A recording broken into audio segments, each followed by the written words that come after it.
Que tal? Estamos de volta com mais um episódio do nosso Sopro Podcast de Cultura e Literatura, um projeto de extensão do Instituto Federal do Rio Grande do Sul, Campus Bento Gonçalves. No episódio de hoje, contamos com a presença de Celso Weck de Pitol, gremista, conhecedor do futebol, Yuri Miller também, né? Nosso participante do impedimento também, conhecedor do futebol. Michele Savarias, também conhecedora de futebol, que sabe a escalação do Grêmio de 77 de cor. Michele, por favor, tu vai ter que falar a escalação do Grêmio de 77 de cor para nós agora de memória. Eurico, Vitor Hugo, Corbo, Cassiá, Oberdan, Ladinho, Tarciso, Tadeu, André, Iura, Éder. E eu, quem vos fala, Thiago Pedruzzi, que não tenho todas essas qualidades futebolísticas. Eu era o último a ser escolhido no campinho denominado Chiqueirinho, lá em Guaíba, ao lado da Movigran, e também sei muito pouco sobre o futebol. Então vocês já devem imaginar qual é o tema do nosso podcast de hoje, que é futebol e literatura, certo? Em 1930, Alberto Camus era o São Pedro que tomava conta da porta da equipe de futebol da Universidade de Argel. Tinha se acostumado a jogar como goleiro desde menino, porque essa era a posição onde o sapato gastava menos sola. Filho de família pobre, Camus não podia se dar ao luxo de correr pelo campo. Toda noite, a avó revisava as solas e dava uma surra nele se estivessem gastas. Durante seus anos de goleiro, Camus aprendeu muitas coisas. Aprendi que a bola nunca vem para a gente por onde se espera que venha. Isso me ajudou muito na vida, principalmente nas grandes cidades, onde as pessoas não costumam ser aquilo que a gente acha que são as pessoas direitas. Também aprendeu a ganhar sem se sentir Deus e a perder sem se sentir um lixo, sabedorias difíceis. E aprendeu alguns mistérios da alma humana em cujos labirintos soube se meter depois em viagem perigosa ao longo de seus livros. Então aqui nós temos um pequeno panorama sobre o Camus goleiro, Camus da sua juventude e os ensinamentos que o futebol trouxe para o Camus. O Camus, com a personagem intelectual, me parece que foi o que pensou o futebol de maneira mais séria. Vai ter uma relação com a filosofia, né? Não podemos esquecer do Camus filósofo, por assim dizer, mas também com a literatura. Nós temos esses dois lados do Camus, e o futebol entra como uma metáfora seríssima para a vida. O que tu acha disso, Celso? O Camus é um homem que transita entre a literatura e a filosofia, o ensaio, né? Ele é por vários enfoques nós podemos aproximar da obra do Camus. E dentro do mundo intelectual, literário, enfim, mais do que literário, eu diria que sim, que dos principais nomes é aquele que levou o futebol mais a sério. Isso é a famosa frase, né, que ele disse numa entrevista, que tudo que ele aprendeu sobre moral e obrigações do homem, ele deve ao futebol. Essa frase que é muito repetida pelos admiradores do Camus, por aqueles que tratam o futebol com seriedade, como ele tratou em vários momentos. Ela é como uma espécie de um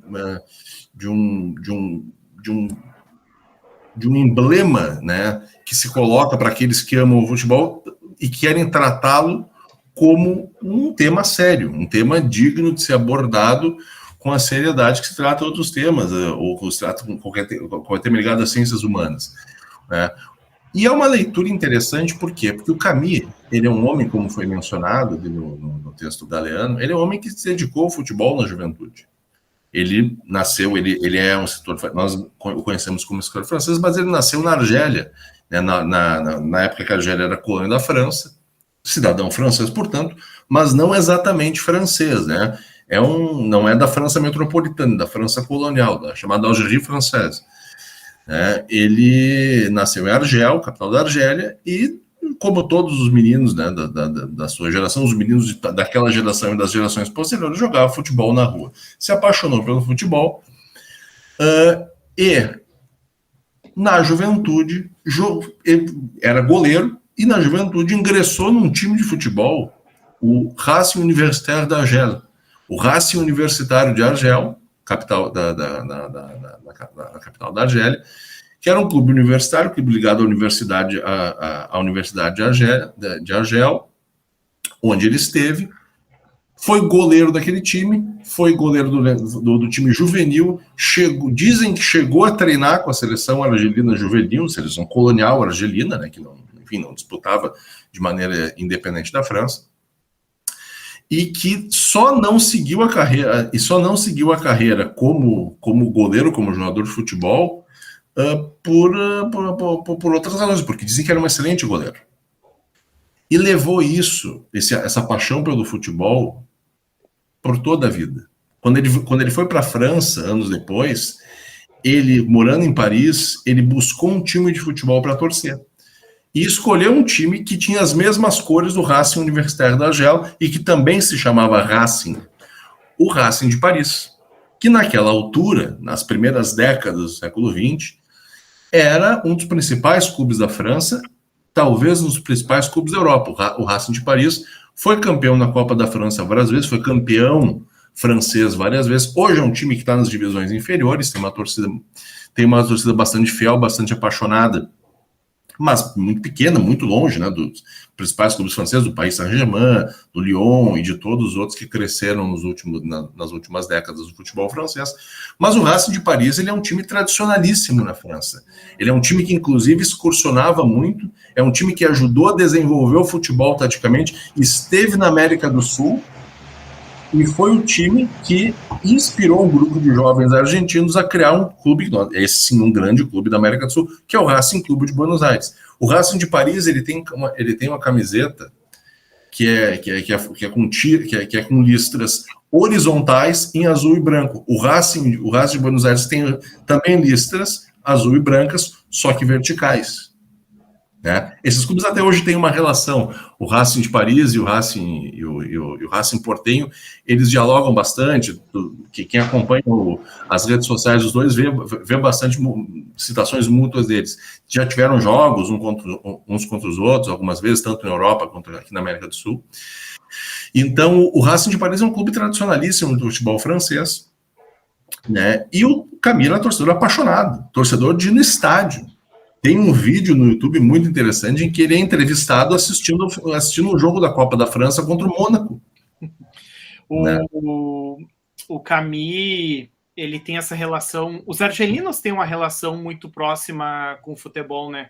Sim, o Zidane claro. Não é argelino, mas é de pais argelinos, né? Sim. O Camille, conta-se que quando esteve no Brasil, um dos pedidos do Camille foi assistir uma partida de futebol no Brasil. Eu não li os diários do Camille, nós teríamos que ir para esses diários para saber qual partida talvez o Camille tenha assistido. Eu não sei se tem tradução desses diários para o português, mas é muito interessante. E quem escreve aqui sobre o Camille, esse texto, o Celso já adiantou, é o Galeano, né? Galeano, uruguaio. O Uruguai também tem o seu Racing de Montevideo, né? Então, e o Galeano é um dos grandes expoentes que acaba por conectar o futebol e a literatura, né? Então, o Galeano, eu acho que a Michelle e o Yuri, eles podem comentar um pouquinho melhor essa relação do Galeano com a literatura. Tiago, só antes de tocar no tema do livro do Galeano, esse Futebol ao Sol e à Sombra, que reúne os textos dele, só fazer um comunicado de que em Avejaneda o Celso está jurado de morte, depois de ter mencionado o Racing como Racing Porteño e Racing de Buenos Aires várias vezes. Chegou já... Não são portenhos, tu tá coberto de razão. Avejaneda. Esse telegrama aqui já chegou na nossa redação. Já chegou na redação, tá coberto de razão. A barra brava do Racing já tá atrás de mim. Coordena algumas ameaças. O tá atrás de mim. O Celso cometeu aquele erro que a gente acha péssimo, que os argentinos cometem, que é chamar todos os brasileiros de carioca, né? O Celso fez a mesma coisa, chamou todos os argentinos de portenhos. Meu Deus. Mas é ali do lado, né? Só atravessando o rio, né? Não seja tão injusto também, Thiago. Pertinho, é quase como Porto Alegre e Canoas, é como chamar a mim canoense, né? O Grêmio de Canoas. É Hã? quase, o Grêmio é Exatamente. Canoas agora, né? É. Então, mas tudo bem, vou tentar me salvar aqui. Ele é da província de Buenos Aires. Sim, Tá sim. ali. Mas não é Portenho. Portenho está coberto de razão. O Portenho, ele é o da capital federal. Mas esse texto do Galeano sobre o Camille, que está presente em Futebol ao Sol e à Sombra, então, e é um livro que se tornou um pequeno clássico até aqui no Brasil, né? É incrível como esse livro circulou. Esse livro é dos anos 90, de 95, se não me engano. Teve uma tradução em seguida para o português e várias reimpressões e atualizações, inclusive. O Galeano acrescentava notas. Depois a Michelle também pode comentar algo nesse sentido. Depois dos anos 90, teve, então, atualizações à medida que o futebol também seguia acontecendo, por óbvio, em todo o continente.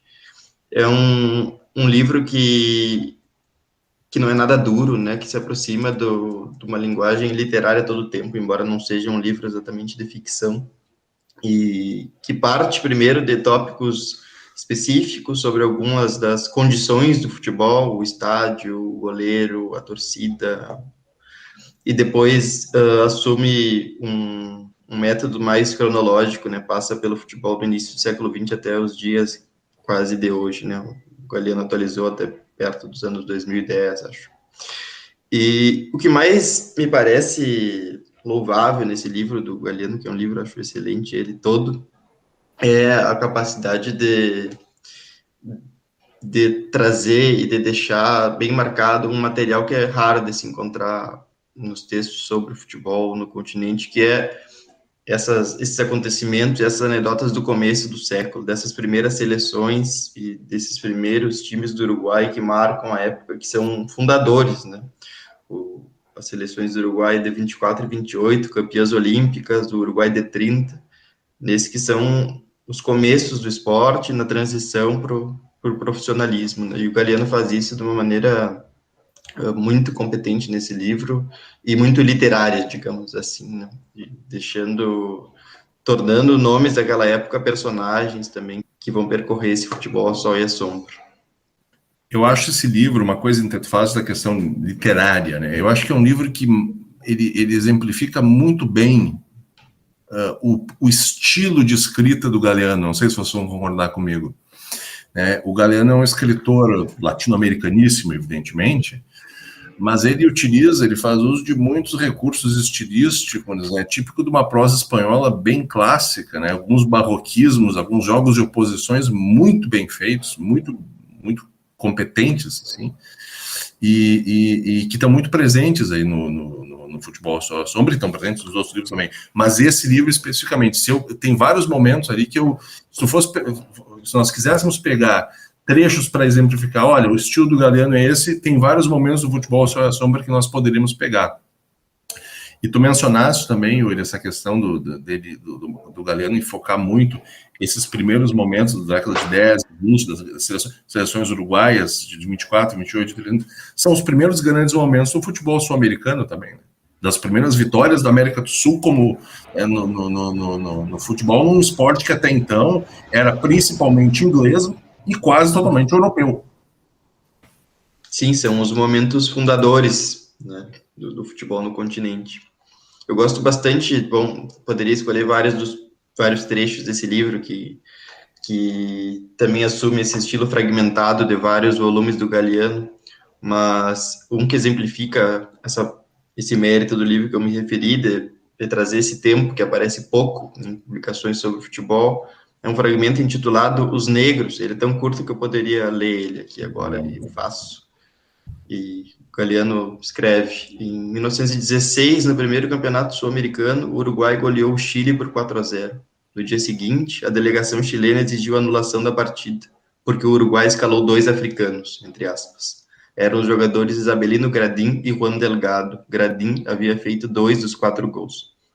Bisneto de escravos, Gradim tinha nascido em Montevidéu. As pessoas se levantavam quando ele se lançava numa velocidade espantosa, dominando a pelota como quem caminha, e sem se deter evitava os adversários e arrematava na corrida.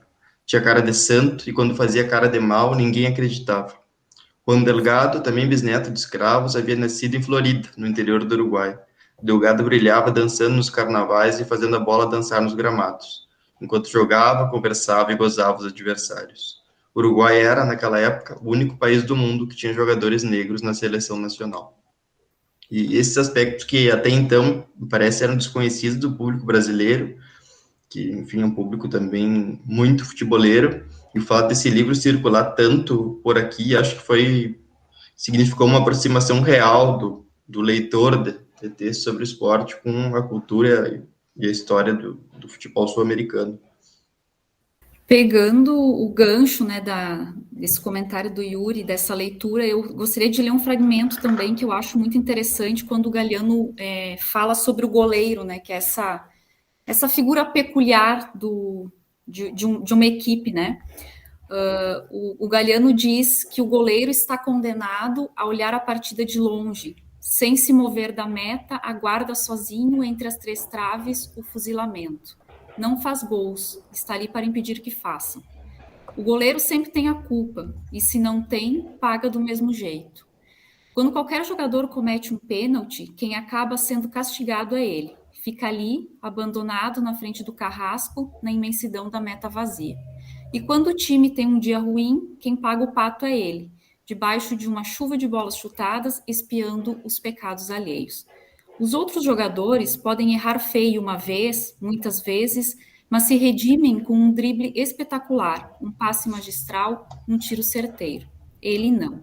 A multidão não perdoa o goleiro. Com uma só falha, o goleiro arruína uma partida ou perde um campeonato. E então, o público esquece subitamente todas as suas façanhas e o condena à desgraça eterna. Eu acho esse fragmento muito interessante porque traz bem essa peculiaridade do goleiro, né? A importância que ele tem, ele é um único indivíduo nessa posição, e ao mesmo tempo que ele pode passar uma partida inteira sem atuar muito, ele também pode ser decisivo, né? Na medida em que, de repente, toma um gol e acaba arruinando a sua equipe, o campeonato, enfim. E só para finalizar, né, um comentário sobre esse livro especificamente, eu poderia intitular, se eu pudesse, esse livro de uma pequena enciclopédia poética do futebol. Esse livro do Galiano é muito bom, como o Yuri já colocou, o Celso também, acho que reforça nessa ideia, porque o Galiano era um apaixonado pelo tema e a gente percebe isso nos textos dele, né? E o mais incrível é que ele vai recompondo determinadas jogadas, determinadas partidas, dribles, ele vai recompondo isso historicamente, né? Então, mesmo quem não entende muito de futebol, quem não gosta, eu tenho certeza que acaba lendo esse livro como uma espécie de, quase de uma ficção, né? De uma narrativa mesmo, né? Porque ele traz à tona, por exemplo, grandes jogadores, né? O Di Stéfano, o Garrincha, o Pelé, o Maradona, e ele reproduz essas jogadas. Então, a impressão que a gente tem é que a gente está assistindo essas jogadas por meio dessa leitura. Então, é um livro muito bom. Essa característica do goleiro como sendo um personagem ambíguo dentro do futebol me fez lembrar de outro autor rioplatense, que é o Koan, e ele, ano passado, ele lançou um livro que se chama Me Acuerdo, ou seja, me recordo, me lembro, que é um livro sobre memórias da sua infância, e memórias assim esparsas, que não são conectadas como uma autobiografia ou como um livro de memórias, realmente aquelas coisas que ele se lembra e ele passou para o papel na ordem em que apareciam. E é muito interessante que ele relata um momento que ele jogava no colégio dele, no colégio que ele estudava, e o pai dele foi fazer alguma questão burocrática lá, levar algum documento, e o pai dele vê ele jogando futebol na posição de goleiro. E à noite o pai pergunta por que ele não jogava como os outros guris de lá, por que ele jogava como goleiro e não jogava como os outros guris. E aí a gente já entende a ideia do preconceito que existe contra o goleiro, né? Essa imagem do Koan jogando como goleiro e o pai não gostando disso. E o Yuri, nas nossas conversas, relembrou um fato muito interessante que também se relaciona com esse fato do Koan, que tem a ver com o Maradona, né, Yuri? O Maradona, enfim, tem um neto que é filho do Sérgio Agüero, jogador da seleção argentina, hoje do Barcelona, e o Maradona, em algum momento, há poucos anos, tinha descoberto que o neto jogava no gol na escolinha de futebol em Buenos Aires, e isso gerou uma indignação tremenda, ligações para familiares, para professores da escolinha, para que aquilo fosse modificado imediatamente. Não pode um herdeiro desse sobrenome jogar embaixo da trave. Acho que se chama Benjamin.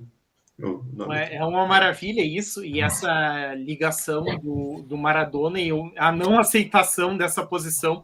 E nós temos, só para terminar com a anedota, né, o filho do Pelé, onde é que jogava, né? E não era um bom goleiro, diga-se de passagem. Mas o Koen, que é aqui referido, é um personagem que tem a sua vida conectada com o futebol, né?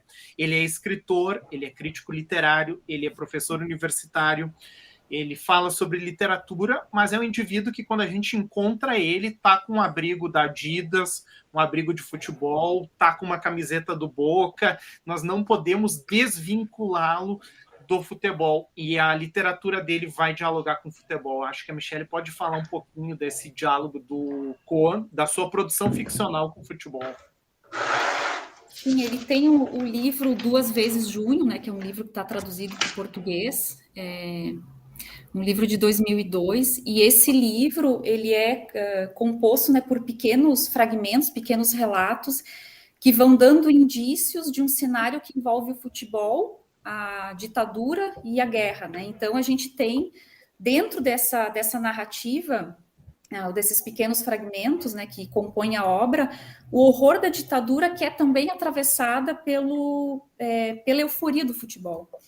E, já que o futebol que aparece, né, esse contexto futebolístico que aparece na obra, se refere à Copa de 78 e à Copa de 82, né, em que a seleção argentina jogou. E quem narra é um soldado que foi recrutado para ser motorista do doutor Messiano. O doutor Messiano era um médico que era o supervisor dos centros de tortura. Então, o narrador ele vai contando, né, esses pequenos fatos que são cotidianos e que a gente até poderia classificá-los de fatos dispersos, né, porque eles não têm uma ordem específica, e isso vai quebrando um pouco a linearidade dessa narrativa, né? Então, a gente tem que pensar também, né, que 78 foi o ano em que a Argentina foi campeã, né? A Copa aconteceu na Argentina, a Argentina foi campeã, e 82 a Argentina não teve tanto sucesso, né? Nesse sentido, não aconteceu o mesmo que 78. Mas como pano de fundo de tudo isso, nós temos uma guerra, né? Nós temos a ditadura militar, que nesse primeiro momento, né, em que a Argentina ganha a Copa, a ditadura talvez tenha o seu pior momento, digamos assim, né? Com uma brutalidade imensa.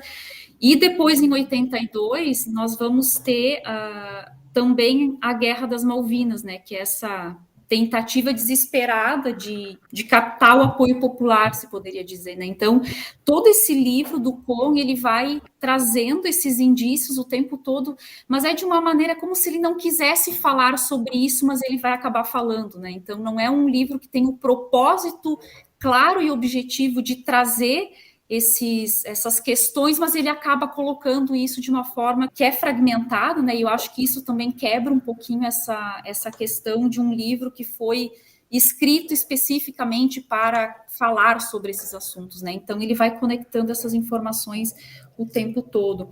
E o narrador é um narrador que vive, né, o contexto da guerra e o contexto do futebol. Então é também um pouco a questão do medo e da euforia que se entrelaçam, digamos assim, né? O Koen é muito interessante. Eu acabei lembrando de outro episódio do Koen, do Me Acuerdo. Nós vamos encontrar muitos momentos que se relacionam com o futebol. É importante na vida dele o futebol, né? E ele narra um momento que é muito legal, porque ele vai comprar pão na padaria e ele está vestindo a camiseta do Boca Juniors. certo? Ele está vestindo a camiseta do Boca e o padeiro expulsa ele da padaria. Não ia vender o pão para um guri vestindo a camiseta do Boca, certo? O padeiro certamente era torcedor do River Plate, né? E nós temos aqui uma das grandes rivalidades do futebol internacional, que é a rivalidade Boca-River, e acabamos, e não podemos deixar de referenciar uma das maiores rivalidades também, e ela é louvada por outros países, que é a rivalidade Grenal, né? E o Yuri vai falar um pouquinho aqui, certamente, de uma obra que tem como pano de fundo a rivalidade Grenal. Eu acho que é interessante trazer essa obra, que muitas vezes não é lembrada, né, Yuri, como uma obra que cita o futebol, e quando nós discutimos futebol e literatura, a gente até demorou um pouquinho para chegar nessa obra. Pois é, Tiago, esse livro é o Segundo Tempo, do Michel Laub, é um dos primeiros romances, na verdade é uma novela curta, em termos de classificar como gênero, acho que seria mais adequado chamar assim, do Laub. Ela é de 2006, é o terceiro romance ou novela publicado pelo autor, e que tem como pano de fundo o Grenal do século, que, bom, aqui no Rio Grande do Sul, quase todo mundo sabe do que se trata, mas foi o enfrentamento entre Grêmio e Internacional pelas semifinais do Campeonato Brasileiro de 88, disputado em fevereiro do ano seguinte, em 89. Celso, esteve nesse jogo, por acaso? Não. Não. Na época eu tinha 4 anos. Minha carreira mais 7, 8, achei que poderia ter estado.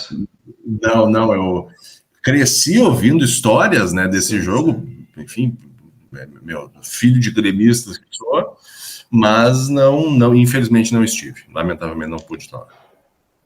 O Laub coloca, enfim, uma narração entrecortada que narra lances desse jogo, a virada do Internacional sobre o Grêmio, o Inter que vence e passa para a final do Campeonato Brasileiro, final que perderia, ou seja, se ganha o suposto maior clássico da história do duelo, mas depois isso não culmina num título. É bom sempre deixar claro como são esses desfechos. E mescla a narração desse jogo com a formação de 2 jovens porto-alegrenses da época, 2 irmãos, que vão ao estádio e que estão vivendo um drama familiar, uma família que se encontra quebrada, uma separação iminente. E todo esse drama de adolescência, de começo de juventude, se mescla com a expectativa desse jogo e com o que vivia a cidade naquele então. Eram 80 mil pessoas no Beira-Rio, o Brasil também assistindo esse confronto, que, né, teve uma relevância não só estadual, mas nacional. O Laub, o narrador, acaba entrecortando essas duas questões. O Grenal e o jogo em si, embora a novela traga um bom nível de detalhamento sobre o que foi o clássico, sobre os lances, alguns personagens envolvidos no jogo, jogadores de Grêmio e Inter, treinadores, até imprensa da época, comentários que surgiam, mas o jogo é mais um pano de fundo para essa formação e para esses momentos decisivos, né, na vida de 2 adolescentes, do que o coração do texto, digamos assim, né? O futebol está a serviço de outras questões, mesmo que seja muito bem trabalhado nessa novela curta. Se aproxima do Coan um pouco aí, né? Então, do 2 vezes junho, ele tem o Laub e o Coan, eles têm essa proximidade nesses 2 romances, claro, né? Sim. O Laub, eu acho que é judeu também, né? Agora, uma proximidade. Sim. Como o Coan. Creio que sim. A ver no tema da discussão, mas agora me veio à mente. E no caso da carreira do Laub, parece que o futebol teve sua presença nesse texto. Não penso que tenha se mantido nos romances seguidos ou em outras produções. Ao passo que o Coan, acho que é alguém que acompanha o futebol e segue e entende muito do assunto de maneira total, né, e vigente até hoje, mesmo que nem sempre isso vá parar na ficção dele. Se não me engano, o Martin Cohen tem gravações em podcast, ele tem um podcast Sim, que ele já comentou várias vezes sobre futebol também. Então, como tu falaste, ele é uma parte integrante de todo o trabalho dele, né? sim, sim. Ele foi É verdade. narrador, inclusive, Celso. Ele narrou umas 2 partidas, se eu não me engano. Sim, exatamente. Ele foi narrador de futebol e também ele fez comentários. Eu acho que ele faz comentários sobre futebol, assim, quando é chamado, claro, né? Mas... Hein, Thiago, Quando é chamado. só retomando o paralelo, a gente poderia dividir, quem sabe, os escritores que escreveram sobre o futebol, talvez em 2 grandes grupos, os que fizeram do futebol um tema para tratar outras questões e outros artifícios da literatura, e os que escreveram sobre o futebol porque levam o futebol tremendamente a sério. E aí acho que nesse grupo entraria o Cohen, sem dúvida. Sim. Aqui próximo, aqui na província, a gente talvez teria mais exemplos, né, desses escritores que levam o futebol a sério e aqueles que usaram o futebol como um pano de fundo, né, Yuri? Sim, pensando nesses grandes acontecimentos do futebol nacional e na literatura do Rio Grande do Sul, tem um conto célebre do Faraco, chamado Dia dos Mortos, que coloca 2 porto-alegrenses depois do Maraganaço, a final de 50, né? 2 jovens que estão no Rio de Janeiro a passeio e vão naquele jogo, na vitória do Uruguai sobre o Brasil, na Copa de 50, que acaba com o título uruguaio, o acontecimento maior do futebol oriental, e também, talvez, o acontecimento maior do futebol brasileiro, porque não, mesmo que um acontecimento negativo. Esse conto, O Dia dos Mortos, do Faraco, é dos anos 80 e apareceu pela primeira vez em A Dama do Bar Nevada, que é um volume de 87, e depois integrou os contos completos do Faraco. É um conto breve e trágico. Sugiro a leitura e não antecipo os desfechos, porque nesse conto Faraco seria bastante imprudente fazê-lo, mas é um retrato periférico daquela final de 50 e muito bem desenvolvido. A tragédia já está consumada em termos futebolísticos e 2 adolescentes saem do estádio e buscam uma condução para sair daquele bairro caótico, né, com centenas de milhares de pessoas ao redor e com um desfecho inesperado e violento, e tentam um bonde, um ônibus, uma rua que se possa caminhar para sair daquele lugar e chegar em segurança na pensão que estava no Rio de Janeiro. E pelo caminho se vê um desfile de melancolia, de horrores, de desolação. É um conto dos melhores do Faraco, na minha opinião, esse Dia dos Mortos. Então, mais uma vez, a literatura buscando acontecimentos grandiosos, né? Um Grenal que entra para a história, a final de 50, mas nem sempre é assim quando escreve sobre futebol. E eu lembro outro escritor gaúcho, Aldir Garcia Chilé, escritor de Jaguarão, que escreveu desde Pelotas boa parte da literatura dele, e o Chilé se dedicou bastante ao futebol e era um dos que integram a turma do Corra, dos que conhecem e tratam o futebol como um tema sério e que recorrem a ele várias vezes e fazem do futebol uma parte importante da obra e do trabalho na ficção. O Chilé publicou um livro chamado Contos de Futebol, justamente. É um livro de 97 e em outros volumes incluiu contos que tratam do tema.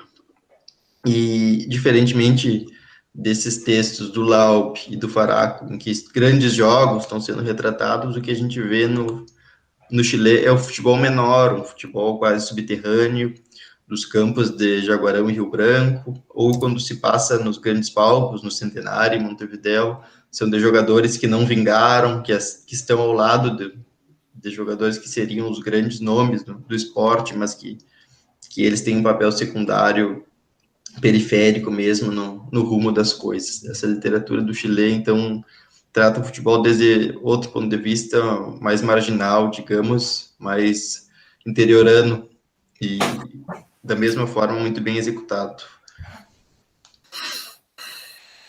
O Chilé, ele é torcedor do Brasil de Pelotas e sim, colecionador de times de botão, recentemente falecido, um dos melhores escritores do Rio Grande do Sul do século, sem dúvida. Sem dúvida. Sim. e criador da camiseta Canarinho, né, Yuri? Também, quando ele era detalhe, jovem, 14 detalhe não menor, ele era menor de idade, se não me engano, tinha 17 anos. 15 anos, se não me engano.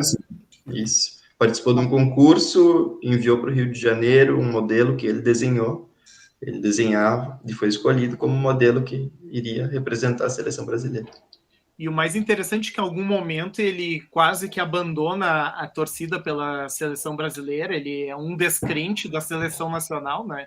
Torce pela seleção uruguaia, assim, mas também tem esse olhar voltado para os pequenos clubes, muitas vezes até para o futebol que nós chamamos no interior de potreiro, né? Ou no resto do Brasil, principalmente a pelada, esse espaço que é um futebol menor em amplitude, né? Não é transmitido, mas que muitas vezes, inclusive, é mais emocionante e que o futebol milionário que a gente tem, né?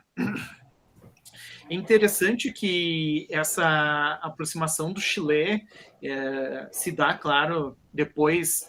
A criação da camiseta Canarinho é posterior ao Maracanaço, né? É uma tentativa de apagar aquela imagem que nós tínhamos daquele uniforme anterior, então era dar uma cara para essa seleção nacional. O Brasil jogava de branco. Jogava de branco, né? Mas jogava de branco. Era branco com... E calção azul. Um calção azul e a CBD, né, o logo da Isso, CBD, e o logo aqui no peito. E é uma tentativa de, até poderíamos dizer, quase que nacionalizar a seleção, que já era nacional, claro, mas é dar essas cores patrióticas para a seleção. E da década de 50, do Maracanaço, nós temos aí grandes textos, né, sobre esse momento da seleção brasileira, mas em 49 a gente tem um livro que é o Romance do Futebol, que é de um dos grandes cronistas do futebol brasileiro, que é o Mário Filho, e é o nome do Maracanã, né? Quem não sabe, o Maracanã se chama Mário Filho, estádio Mário Filho, né? E o Mário Filho é uma figura ímpar, né? Ele está ao lado do Saldanha, ao lado do Nelson Rodrigues, não por acaso eles eram irmãos, certo? Irmãos. O Mário Filho é o fundador do Jornal dos Esportes, que é um jornal reconhecidíssimo, que leva o nome Jornal dos Esportes, mas que o esporte central do jornal era o futebol, né? E aí tinha grandes cronistas. Apelidado de Rósio, que era um jornal que era impresso de uma folha meio rosa. As páginas eram rosas. E no Jornal dos Esportes, só para a gente ficar com mais um nome importante, nós temos o José Lins do Rego. Era um dos comentadores de futebol do Jornal dos Esportes, o jornal do Mário Filho. E o Mário Filho escreve esse livro, O Romance do Futebol, que não é um romance, certo? É um conjunto de crônicas, a crítica. O José Lins do Rego escreve sobre o romance, a época que é lançado, e eu estou chamando de romance, sobre o livro, né? E tece muitos elogios. Mas o Mário Filho era o chefe dele, nós não podemos esquecer desse pequeno detalhe. Mas é um livro muito interessante. E outro detalhe, nós não podemos esquecer que o Mário Filho escreve outro livro importantíssimo para a narrativa do futebol no Brasil, que é o Negro no Futebol Brasileiro, né? Então, muito próximo do Gilberto Freire, numa tentativa de escrever uma crônica do futebol, uma história do futebol que às vezes descamba ou derrapa para ficção, ou que também mitologiza o negro no futebol, mas que é um clássico sobre o futebol e é um livro também muito bom de ser lido. Mas aqui o Romance do Futebol é um livro que traz umas crônicas mais longas, a gente poderia dizer que é material do Mário Filho não aproveitado nos jornais, em que ele narra inicialmente a conversão do romancista Otávio de Faria ao futebol. O Otávio de Faria é um escritor reconhecido, ele é da Academia Brasileira de Letras, se eu não estou enganado, né, Celso? Sim. E então nós temos essa conversão e como o Otávio de Faria se torna um conhecedor do futebol, um estudioso do futebol, e é muito legal esse capítulo. Ele narra outro outro momento que é a fundação de um clube carioca chamado Curupaiti, que desapareceu, certo? E esse clube carioca, e aqui a relação do Mário Filho e as histórias que ele narra são muito interessantes. Por quê? Porque ele mostra a proximidade da intelectualidade carioca com o futebol. Esse clube Curupaiti, ele é criado pelos filhos do Coelho Neto, o escritor Coelho Neto, que hoje em dia é classificado como pré-modernista nessa classificação pós-semana de 22, classificação feita pela USP, mas o Coelho Neto, esse clube de futebol é fundado na sala de jantar do Coelho Neto. E o Coelho Neto que vai nomear o clube Curupaiti, que é uma batalha da campanha do Paraguai. Então, o filho do Coelho Neto foi jogador de futebol da seleção brasileira. Sim, jogou no Fluminense, né? Preguinho. Uhum. E o outro era o Mano Neto. Os dois eles têm passagens pelo futebol. Então a gente vê a proximidade do Coelho Neto, o José Lins do Rego. Outra história muito engraçada é que o Mário Filho traz que para ser levado a sério no Rio de Janeiro, nas rodas intelectuais, tinha que ter alguma relação com o futebol. Uma informação muito legal que está nesse livro é que o Mário Filho diz que o Otto Maria Carpo, certo? Grande crítico europeu, que acaba por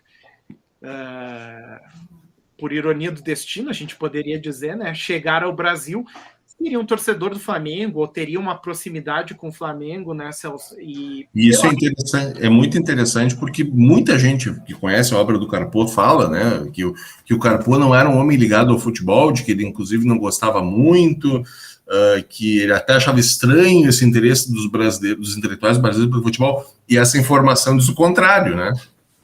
Eu acho até que o Carpo nem gostava de futebol, mas o Mário Filho talvez queria acreditar que ele era flamenguista, queria puxar a brasa para o seu assado, né? Essa é uma das questões.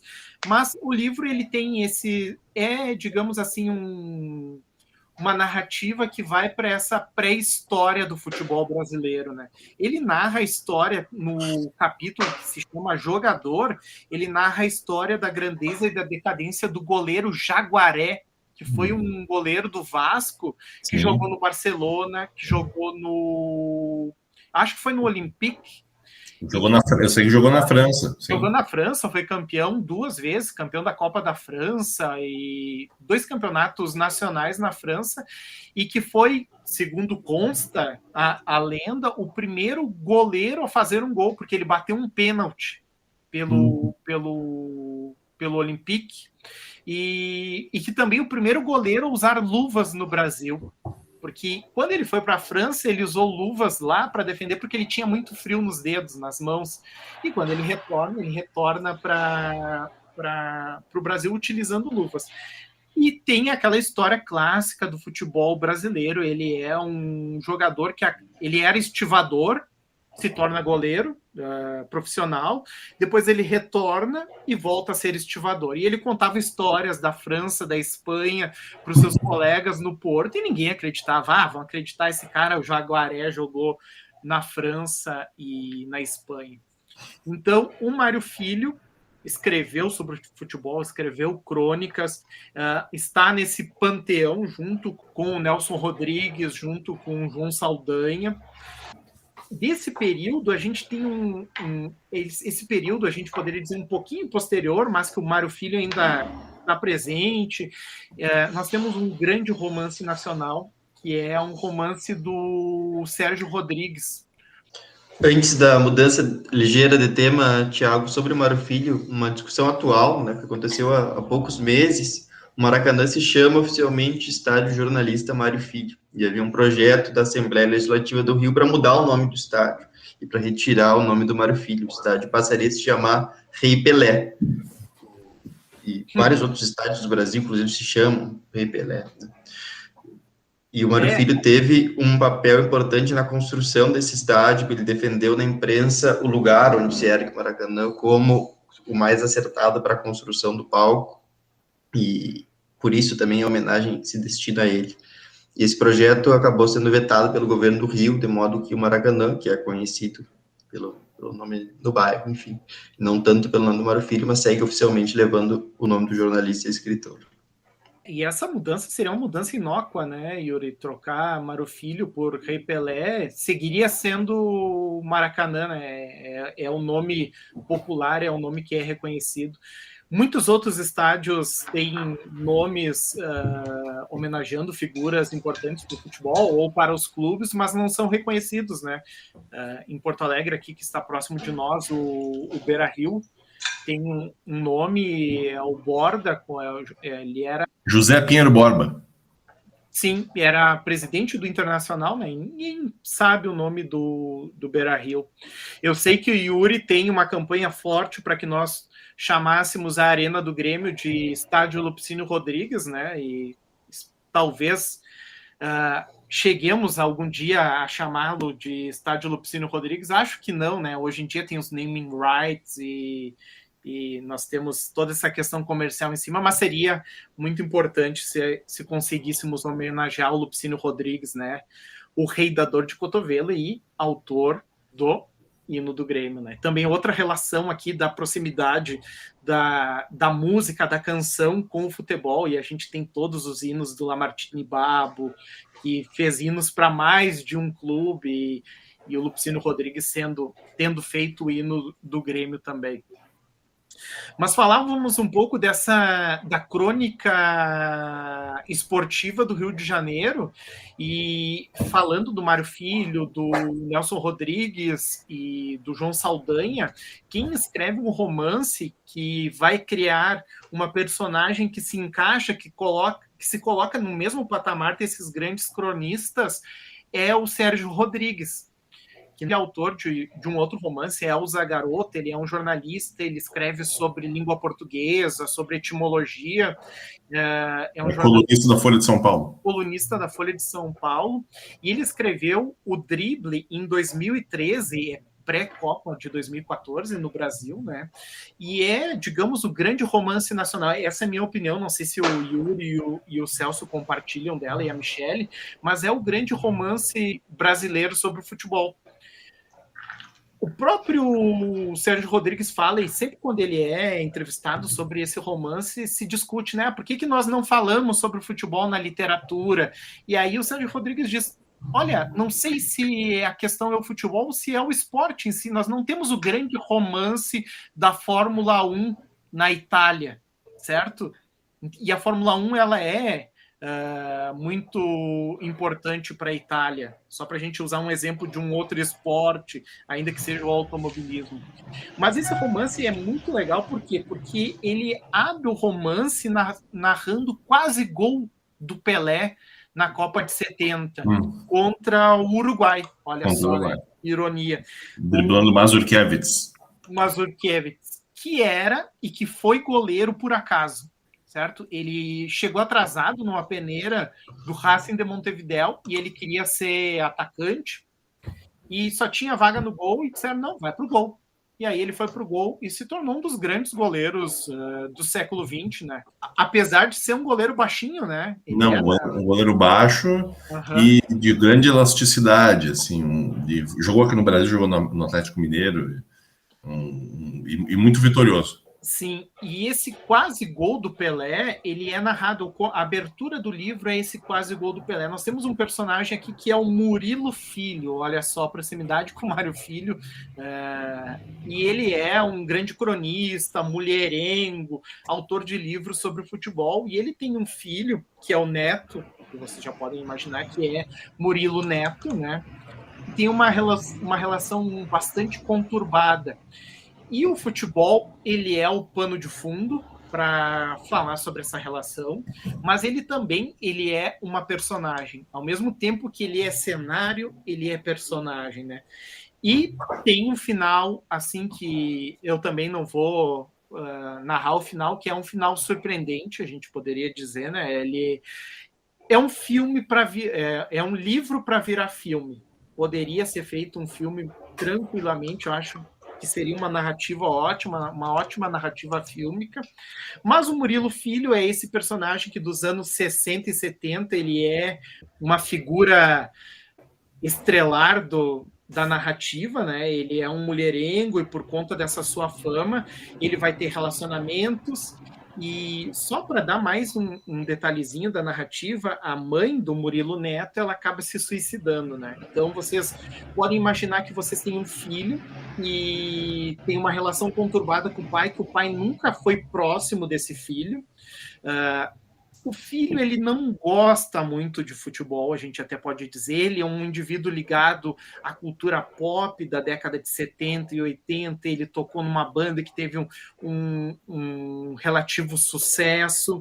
Ele é um revisor, ele é um indivíduo das letras também, mas olhem só, nós temos um grande cronista e um filho que é um revisor, que ocupa uma posição que nós poderíamos chamar de subalterna.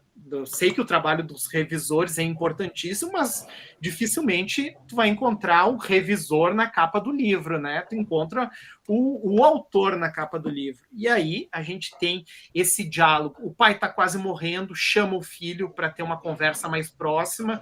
O filho imagina que essa conversa é um pedido de desculpas que nunca vem. Então, é um livro que precisa ser lido, certo? E ele foi muito louvado durante a época do seu lançamento. Então, o Sérgio Rodrigues realmente talvez tenha conseguido unificar o futebol e a literatura, fazer essa aproximação que muitas vezes é tão difícil, que ele diz e que ele apresenta como difícil. Por quê? Porque o futebol teria uma linguagem própria, diferente e mais difícil de levar para a ficção. Porque grandes cronistas nós temos, né? Grandes cronistas, pessoas que falam do futebol na crônica. Mas uma das questões aqui a ser relembrada, na contracapa do livro, há uma aproximação do Sérgio Rodrigues com o Mário Filho e com o Nick Hornby. O Sérgio Augusto diz que o Sérgio Rodrigues seria uma espécie de Turgenev carioca, inspirado por Mário Filho e Nick Hornby.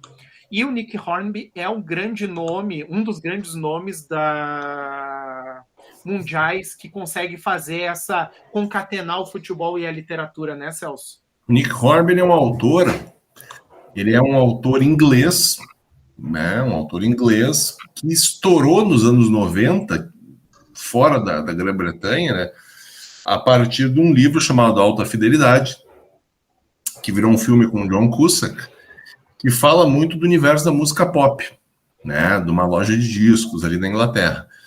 Mas antes de ter publicado esse livro, ele publicou um livro chamado Febre de Bola, no começo dos anos 90, que também foi muito influente no mundo de língua inglesa, e só depois foi traduzido para o português, e aí ganhou também uma notoriedade bastante significativa aqui no Brasil, né?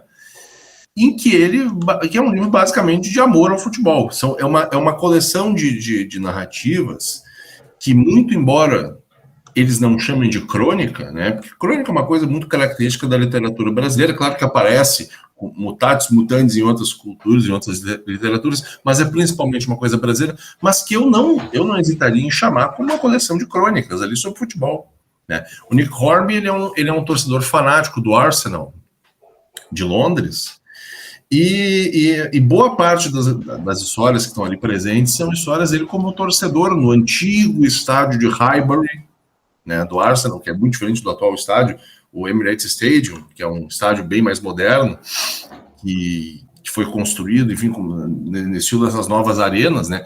O antigo estádio Highbury é um estádio bastante rústico, como era característico dos estádios ingleses até o começo dos anos 90, né? Então tem várias histórias dele como torcedor do Arsenal, naquelas arquibancadas ali, puídas, semi-destruídas, muitas vezes com alguma coisa de hooliganismo, de briga de torcida, e também como apreciador do futebol internacional, né? O Nick Hornby fala muito das Copas do Mundo que a Inglaterra jogou, ele lembra da Copa de 70 com o Brasil, e daí tu tens uma série de reflexões sobre futebol também, sobre futebol muitas vezes como metáfora para outros elementos extraesportivos. O Nick Hornby é um autor muito interessante, assim, com uma prosa muito, muito agradável, muito divertida, e esse livro, Febre de Bola, é uma referência bastante significativa. E é uma presença no futebol, na literatura de língua inglesa, principalmente na literatura dos países da Grã-Bretanha, né, que é onde o futebol surge, bastante significativa também, né? A palavra futebol, ela já é registrada já na língua inglesa no século XV. Ela aparece em Shakespeare, numa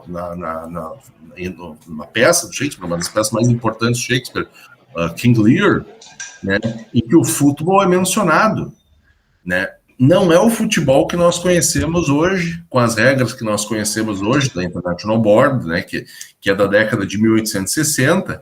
É um jogo muito mais rústico, em que as pessoas jogam a bola para cima, saem correndo atrás da bola pelas ruas das cidades inglesas. O gol ninguém sabe direito como é marcado, quando é marcado. É um jogo extremamente violento, né, e que era considerado um jogo de mobs, de multidões bárbaras, de gente primitiva, um jogo que pessoas decentes não se aproximavam. Depois, em 1863, se eu não estou enganado, que é quando a Football Association na Inglaterra é fundada, e as regras do jogo são estabelecidas mais ou menos como nós hoje já conhecemos, aí o futebol ganha uma certa respeitabilidade, né? Inclusive muito praticado pela aristocracia britânica. E ele aparece na Grã-Bretanha, ele é uma presença da vida britânica, né? Quando eu falo país em inglês, eu estou falando principalmente na Grã-Bretanha, porque os países colonizados pela Inglaterra, o futebol não tem grande relevância, não. Né? Na Austrália não tem, na Nova Zelândia não tem, nos Estados Unidos não tem, no Canadá não tem. Agora começa a aparecer um pouco, mas tradicionalmente, né, os britânicos não levaram o futebol para suas colônias. Eles levaram outros esportes, o cricket, o rugby, a Índia não tem, né? Então, é uma coisa britânica, da Inglaterra e da Escócia. Da Escócia nós temos o Welsh, né? Muito, exatamente. Aí nós temos o Irvine Welsh, né, que é um autor dos anos 90. Mas antes dele, só para referendar o que eu estou falando, nós temos um grande autor inglês, o P.D. Wodehouse, que em 1910 publica um belo romance, o Smith in the City, em que um dos personagens é um torcedor do Manchester United, né, fanático, e o protagonista da história quer se aproximar dele, ele faz de tudo para se aproximar dele e começa a falar bem do Manchester United. Ou seja, já tem fanatismo por futebol em 1910 na Inglaterra e está presente na literatura. Né?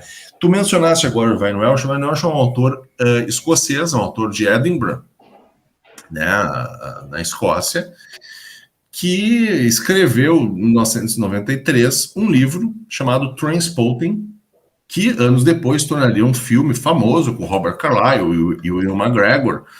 Inclusive, lançaria esses atores internacionalmente, que hoje são atores relevantes, inclusive de Hollywood, né?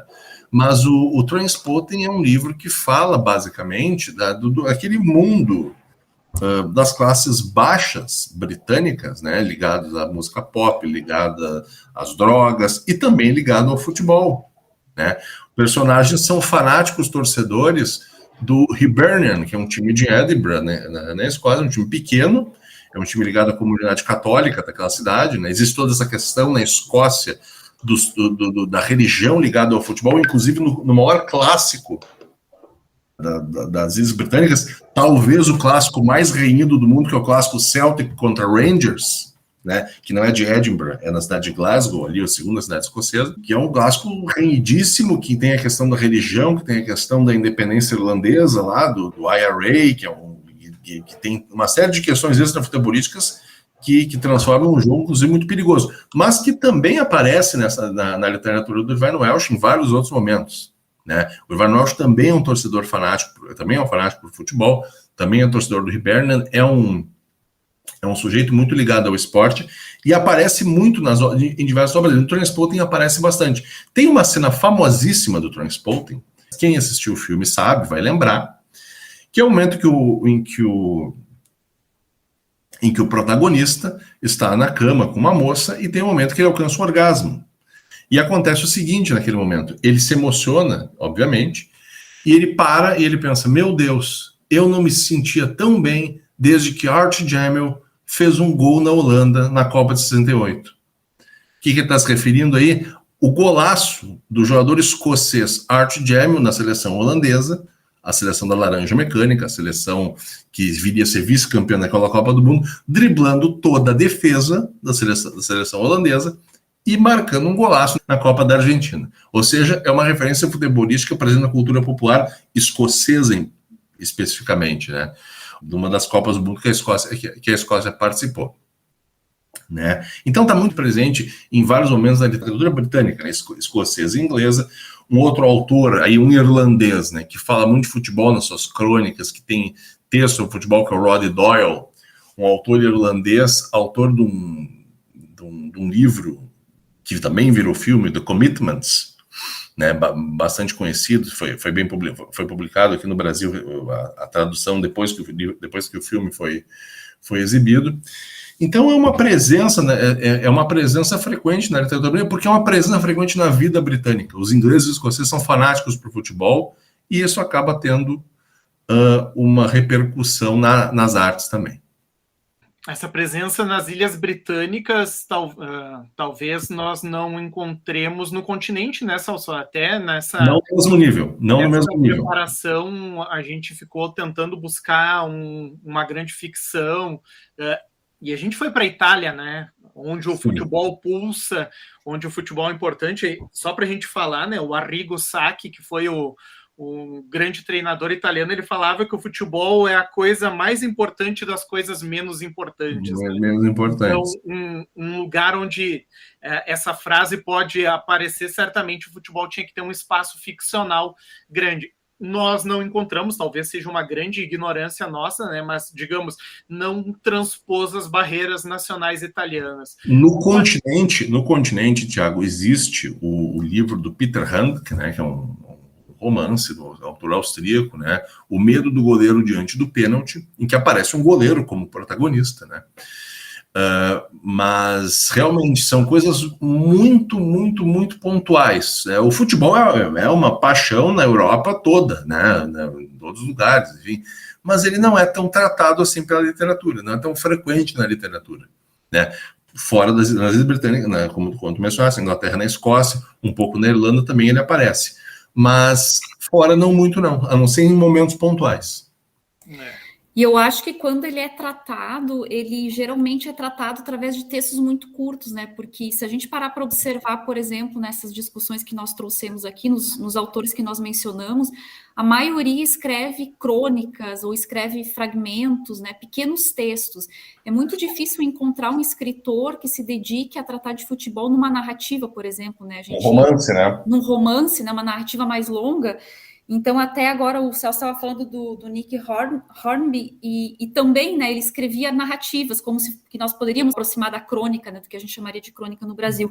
Sim. Então, eu até fico me perguntando, assim, o que orienta, né, que esses textos literários, quando escritos, sejam geralmente textos curtos, quando trata do futebol, né? Por que nós não temos muitos romances que falam de futebol, né? Então, enfim, fica uma pergunta, não sei se existe alguma resposta para isso, alguma indicação, né, em relação a isso. Não sei se tem uma resposta, mas o Yuri, que é o nosso escritor do grupo, poderia dar o pitaco dele para a gente encerrar o nosso podcast falando sobre a questão da transposição do... E aqui a gente pode usar os clichês, né? A grande vontade de dizer, né? O nobre esporte bretão para a literatura. Né? Eu concordo com a Michelle e com as considerações de vocês. E, além da crônica e do fragmento, eu acrescentaria que o futebol encontrou no conto um espaço bastante privilegiado, né? E aí ele se afasta um pouco da ambiguidade entre ficção e não ficção. No conto, o futebol está ficcionalizado, né? Ele vai aparecer muito no conto argentino, no conto rioplatense e também no conto do Rio Grande do Sul, para ficar com exemplos mais próximos. Né? Tem uma antologia já antiga, organizada pelo Rui Carlos Osterman, publicada aqui em Porto Alegre, se chama Meia Encarnada Dura de Sangue, Literatura e Esporte, ele chama, a maioria dos textos são sobre o futebol, e há textos do Veríssimo, do Chile, do Scliar, do Faraco, do Tabajara Ruas, e textos, inclusive, do Simões Lopes Neto, aí não sobre futebol, mas sobre o esporte em geral. No caso, o Jogo do Osso, se não me engano. Sim. E fechando as indicações, tem um especial da Revista Bravo, final da Revista Bravo, né? Que é literatura e futebol. E aqui tem poemas, né? A poesia, nós não discutimos, mas a poesia o futebol teve mais espaço na poesia, a gente poderia dizer, que na ficção. Nós temos poemas do Drummond, a gente tem poema do José Lins do Rego, nós temos poemas do João Cabral de Melo Neto, que era um torcedor do América. Então, na poesia, talvez o futebol tenha tido mais um espaço, porque a poesia pode focar delimitar o seu olhar, um drible, o goleiro, o gol. Então a gente tem esse espaço muito mais delimitado, e um jogo de futebol é algo complexo, né? 22 jogadores, jogadas e tudo isso. Mas eu acredito que essa conversa sobre futebol e literatura, ela teve um arco muito grande, né? Nós conseguimos colocar aqui muitos autores, falar um pouquinho sobre cada um, indicamos várias leituras. Acho que quem não conhece, quem nunca teve interesse, quem gosta só de futebol pode se aproximar da literatura, quem gosta de literatura pode se aproximar do futebol de alguma forma a partir dessa conversa, né? Eu aprendi muito aqui conversando com o Celso, com a Michelle e com o Yuri. Eu acredito que quem puder escutar esse podcast vai também aprender um pouquinho sobre literatura e sobre futebol. Então, agradeço a participação aqui dos apresentadores, né? E também gostaria de agradecer as nossas bolsistas, pois esse podcast é um projeto de extensão do Instituto Federal, a Maísa Malavolta e a Luísa da Silva Ribeiro, que são as responsáveis pela divulgação e edição dos nossos áudios. E também, quem quiser, pode nos acompanhar nas redes sociais. Nós temos um perfil no Twitter, @SoproPodcast, @SoproPodcast, no Instagram também, @SoproPodcast, no Facebook, Podcast Sopro. Alguém roubou nosso nome antes, né? E também temos um e-mail para ouvir sugestões, críticas, qualquer coisa, trocar ideias, né? Que é sopropodcast@gmail.com. Então, muito obrigado pela audição e até um próximo episódio.